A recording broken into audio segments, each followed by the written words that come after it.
What's up guys, it's me Cinny, and today I'm going to go over how to play the reworked Arcane Mage in Dragonflight patch 10.15.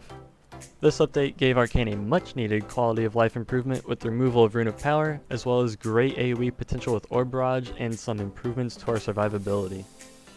My Twitch channel and Discord are both linked in the description below if you need additional help or if you just want to see Arcane get played in high level content. With that being said, let's hop right into it. First things first, you're going to want to set up your character. As far as stat priority goes, Mastery is generally going to be your best stat due to increasing your damage as well as your mana pool and regen. The single target rotation is very reliant on mana, so having more is always going to feel better. After Mastery, Haste has a lot of value up until around 20% where it hits a soft cap, because during Double Lust, your Arcane Blast's cast time will actually go under the global cooldown, so you cannot cast any faster past 104% haste. After that, crit is going to have a lot of value, followed by versatility. You can see my current stats on the right side of the screen, however, I recommend you sim your own character to find the best gear for you. Using raid bots to find the best gear in your bags is always much more preferable than blindly following any sort of stat weights. However, I know many people just want to be able to throw in some gear and start playing, so there you go. For your embellishments, the best choice for single target damage is going to be double Shadow Flame, which I have on my hands and boots. These can be put into any armor slot, so it's recommended to put them on your bracers and belt if you have extra sockets available. I got the sockets in those slots natty, so I put the Shadow Flames where I did to not waste extra socket items. For Mythic Plus, the Azurweave 2-piece set is a great option, as the main stat proc will give you more damage in AOE scenarios at a small single target loss. Alternatively, the Amethyst of the Blue and Elemental Lariat are okay middle ground options. Moving on to trinkets, you're going to want to use an on-use stat trinket in the top slot and a passive trinket in the bottom slot. The best on-use trinket currently is the Iridius Fragment, followed by Time Breaching Talon and Spoils of Neltharis.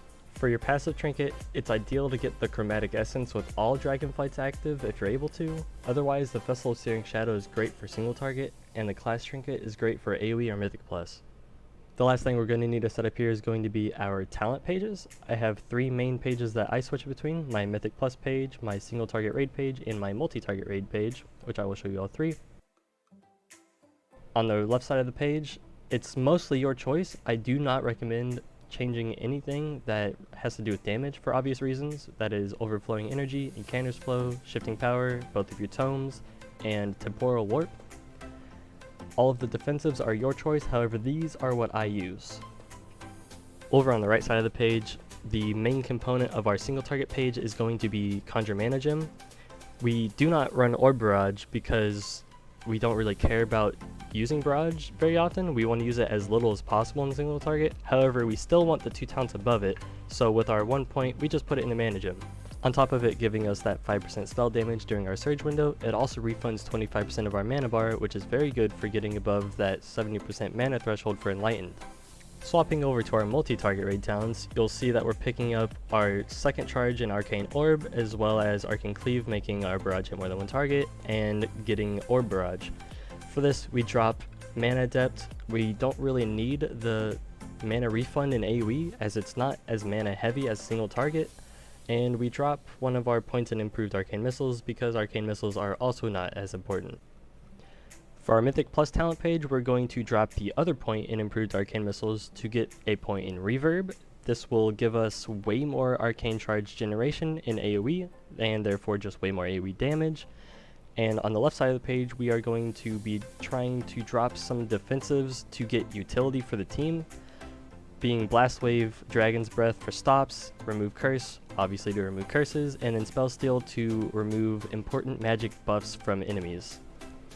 Once all that's out of the way, you just want to buff up your character with some Arcane Intellect, Arcane Familiar, your main stat food, and either a Phial of Tepid Verse for general use, or if you want to play the dangerous game, you can take Ice Phial of Corrupting Rage for a little bit more damage.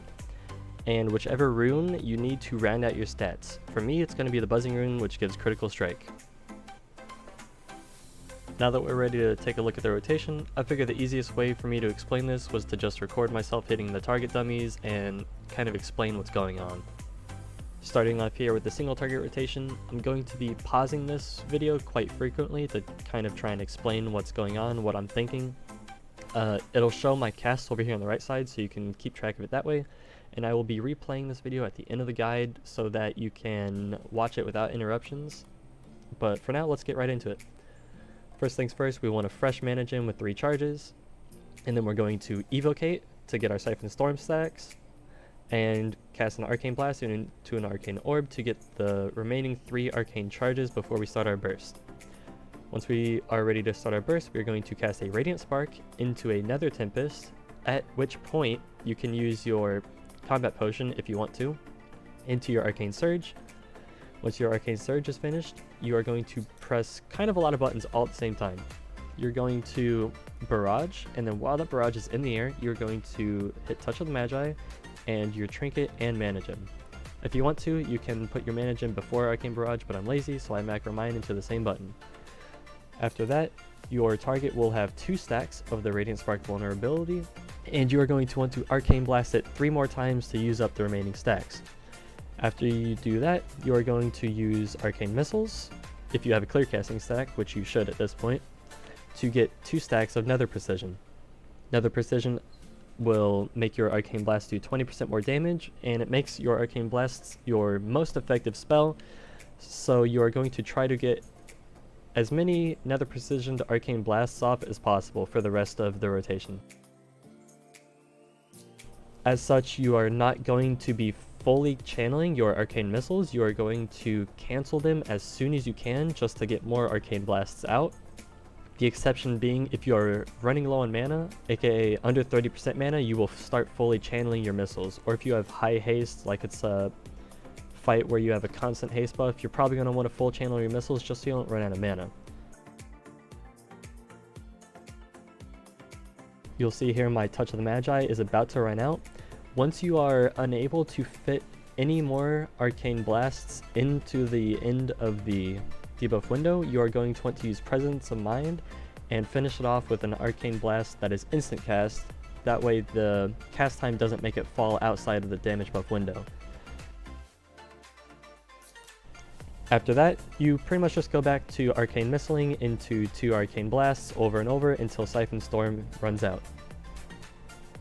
Once Siphon Storm runs out, you can start maintaining Nether Tempest if you want to conserve mana. If you're having mana problems, I highly recommend you keep Nether Tempest up as often as possible. It's also very good to do if you are using the class Trinket because the damage from Nether Tempest will proc the Trinket. After a couple seconds, you are going to channel Shifting Power to get your cooldowns back. You want to make sure you're doing this before your touch has 16 seconds or less on its cooldown. That way you can immediately go into your mini burn. After casting Shifting Power, I do a full channeled Arcane Missile here just because I have 4 seconds left on my Touch of the Magi, and I want to get that Nether Precision buff for the first 2 Arcane Blasts in my next Radiant Spark window. So I cast that into a Radiant Spark, into another Tempest, into a Barrage. We don't have Surge, so we're just going to hit the Barrage into the same Touch of the Magi during the global cooldown of Barrage, but instead of casting 3 Arcane Blasts, since we didn't have Arcane Surge taking one of the stacks, we're instead going to cast 4 Arcane Blasts. And then going back to doing exactly what we've been doing. 1 Clear Cast Missiles into 2 Arcane Blasts until we drop under 30% mana.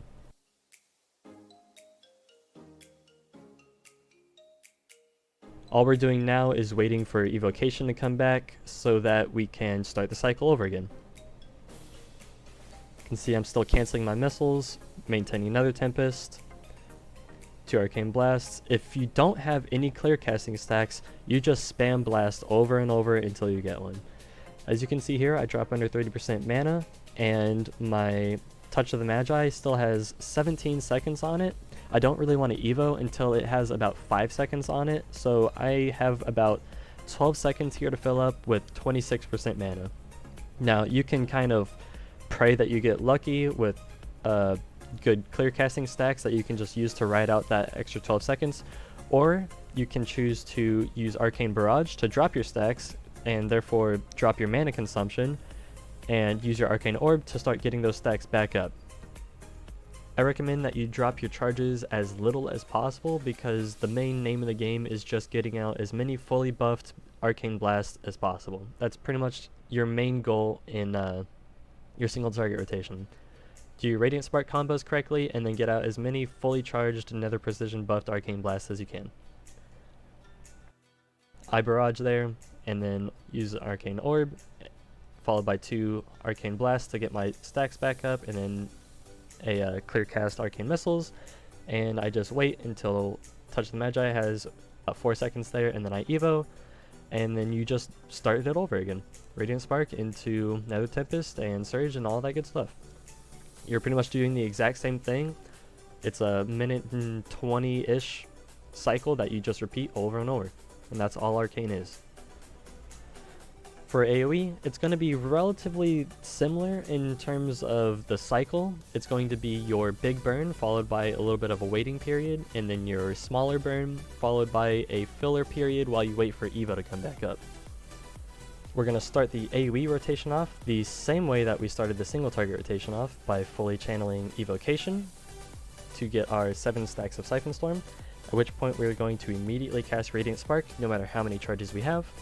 If you're at 1 charge like me, you're going to cast an orb after your Radiant Spark. If you have full charges already, you are going to just go straight into your Nether Tempest. So I cast my orb, my Nether Tempest, and then I use my Trinket. The reason I use my Trinket before Surge is that on AoE, your Surge is hitting 5 targets. It's an extremely hard hitting spell, so you're just going to want to buff it up instead of ignoring it like you do on single target. After your Surge finishes, you are going to immediately barrage into your Touch of the Magi, followed up by another barrage, and at this point your Radiant Spark burst is pretty much done. You see I have another stack left, but I don't have any charges to do anything with it, so I am just done with my Radiant Spark as of this moment. At this point, the name of the game is going to be getting out as many fully stacked Arcane Barrages as possible.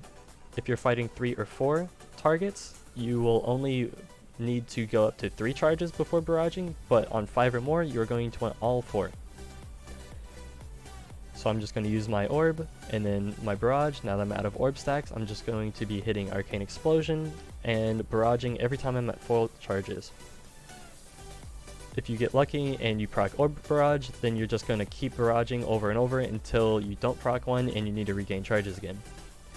Once your Siphon Storm runs out, you're going to be looking to use Shifting Power to reset your cooldowns, but you want to make sure that your orb is fully on cooldown. You don't want to have a charge of it, so you're going to orb and then Shifting Power to get that charge back. And you can Radiant Spark and go right into your mini burst, which is exactly the same as your big burst, except you don't have Surge, so you're just sparking Nether Tempest straight into your barrage and touch. And then obviously your second barrage. I proc an orb on that one, so I just barrage again. If you didn't proc, you would just orb and then barrage. For the rest of the cycle, you are just doing what you did after your first burst. You are getting 4 charges and barraging. If you are fighting 7 or more targets, it is worth it to maintain Nether Tempest, but under 7 targets, you are literally just Arcane Explosioning into your barrages when you have 4 charges and using extra orbs. You ideally want to have 2 charges or almost 2 charges going into your Surge, so I don't necessarily recommend shooting them off cooldown whenever Evocation is coming back up like I did, but it's not a big deal if you do. Once you evocate, you just restart the cycle over and do again. And that's it. I hope you guys found this guide helpful. If anything was unclear or if I completely missed something, feel free to leave me feedback in the comments or head over to my Discord server or Twitch stream where I try to answer every question that I can. Until next time, good night, and I love you.